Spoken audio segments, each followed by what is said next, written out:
Salut, c'est Gonzague et la caméra qui donne le mal de mer.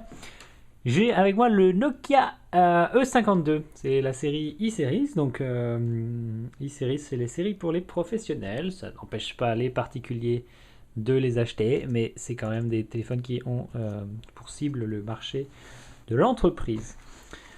On a une boîte comme d'habitude assez classique avec le code couleur rouge des e-Series sur le côté. Rien d'extraordinaire, de fantastique. Hein. C'est même un peu moche derrière. C'est pas très grave. Et le téléphone qui est donc en fait le grand frère du E51 que j'ai eu à l'époque et que j'aimais beaucoup, mais qui n'avait pas quelque chose dont le GPS. Alors là est censé se trouver le téléphone qui est en fait dans ma poche. C'est un très beau téléphone, j'aime beaucoup. Alors on va repasser en mode macro. Hop, hop, hop, hop, hop. Voilà, ça c'est le mobile. Il y a un vieux bruit dehors, ça fait dégueulasse. C'est pas grave. Bon, donc ça c'est le téléphone, on va y venir après.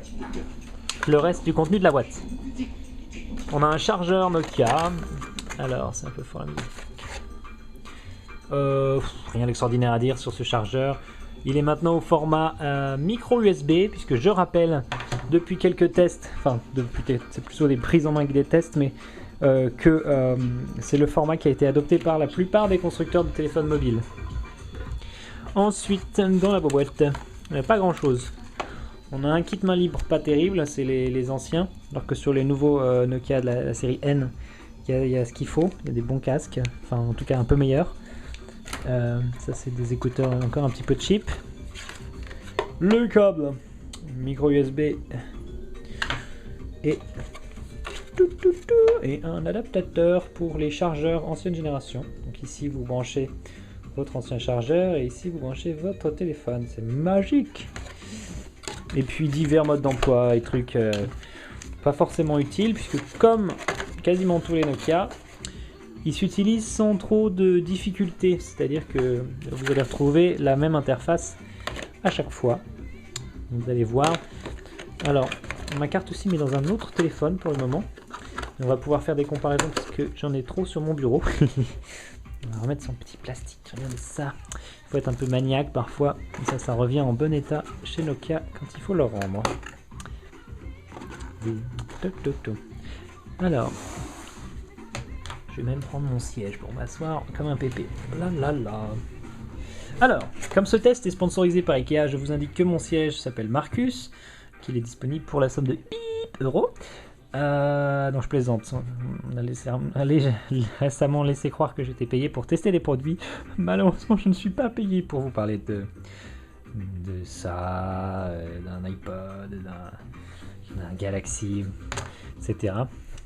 Ce serait d'ailleurs très contradictoire que toutes les marques payent pour apparaître sur un blog. Enfin bon. Bref, le E52, qu'est-ce qu'il a, qu'est-ce que j'aime pas, machin.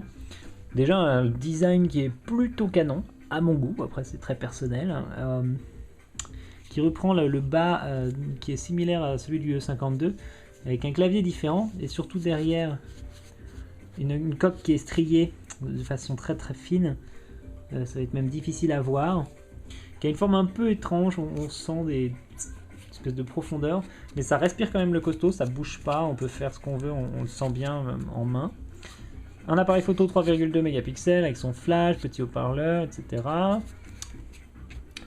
Un cache batterie qui s'enlève d'une façon un peu différente la plupart des Nokia. Ensuite une grosse batterie, la BP4L, l'espace carte SIM, vous avez l'espace pour la carte mémoire ici, donc qu'est-ce que c'est une micro SD? Il n'est pas sortir la gueuse. Non, à une main, il faut avouer que c'est pas très pratique. Ouh, victoire. 1 giga. Oh, oh, oh, comme c'est cheap.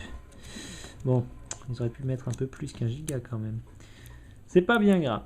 Tout en bas du téléphone, vous avez le petit espace qui vous permet d'accrocher n'importe quel accessoire, comme les petits bracelets, etc. C'est assez. Parfois c'est pratique, parfois c'est juste à la mode. On va remettre le petit cache. Le téléphone est très fin. Alors, on va prendre pour comparaison un autre téléphone que je trouve assez fin pour un smartphone, le Samsung Galaxy, qui est fin comme ça. eh bien le E52 est un peu plus fin. Si on prend pour exemple le gros Bold qui est en train de charger, évidemment, il y a une certaine différence.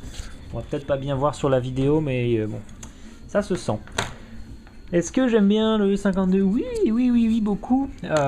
J'aimais beaucoup le 51, donc qui était un téléphone assez léger, smartphone, pratique pour surtout téléphoner, mais qui contient quand même tout le reste des fonctions. On va l'allumer, c'est mieux.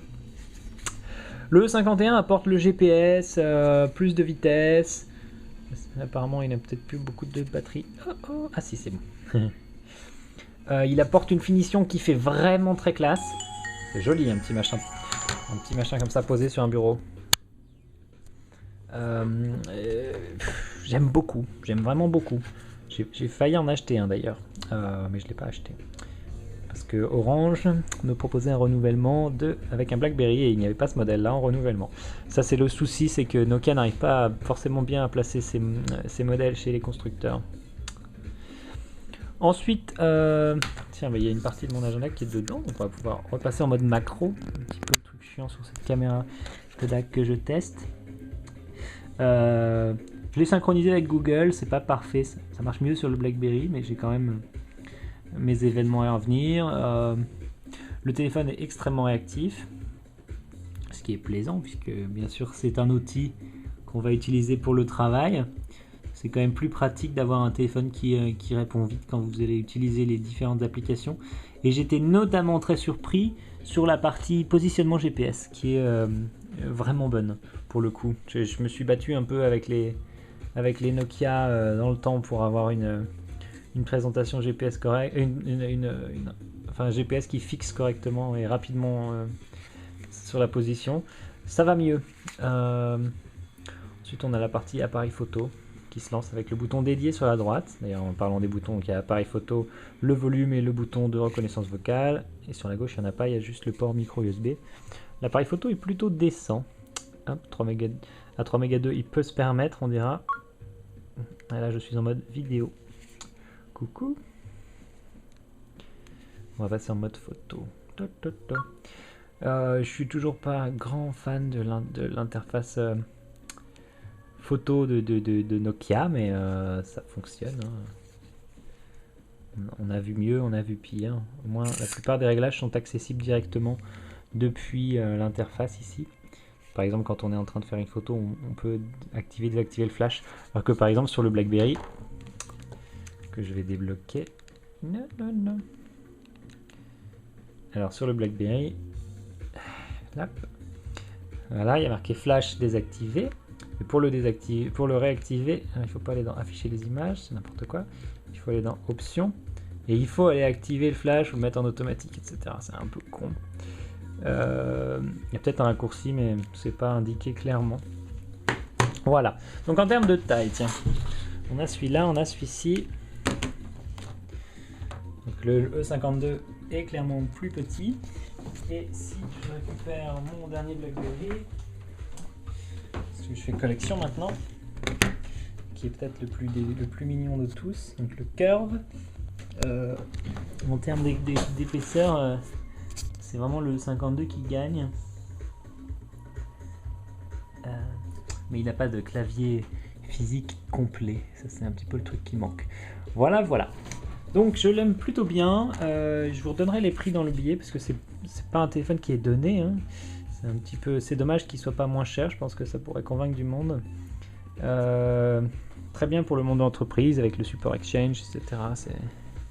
C'est clair et net que c'est pas mal. Mais il manque un truc chez Nokia, c'est plus d'innovation.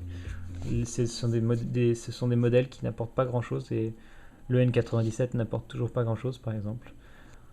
On a de l'espoir de voir des améliorations dans le futur. Voilà, merci beaucoup et à bientôt.